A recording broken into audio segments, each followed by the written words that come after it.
في قلوبهم مرض أن لن يخرج الله أضغانهم.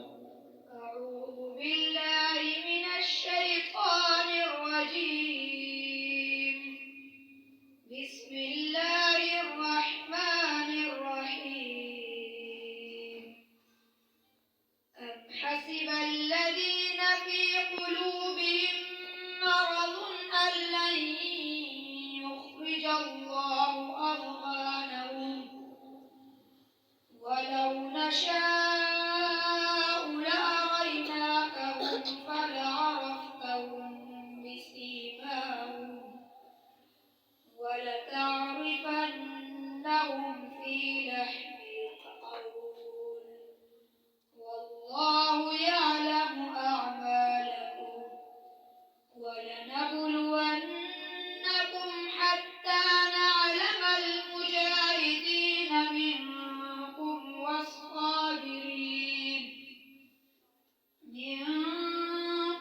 والصابرين ونبلو أخباركم.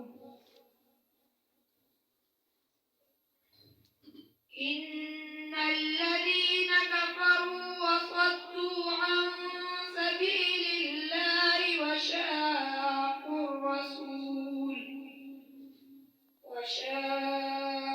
الرسول من بعد ما تبين لهم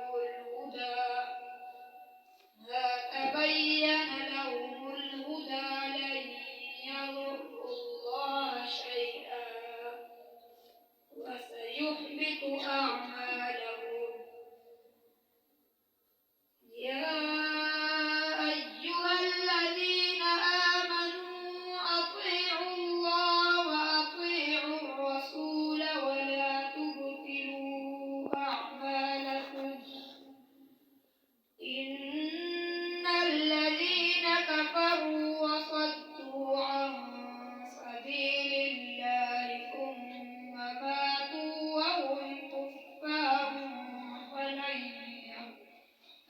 فلن يغفر الله لهم. فلا تهنوا وتدعوا إلى السلم وأنتم الأعلون والله معكم ولن يتركم أعمالكم.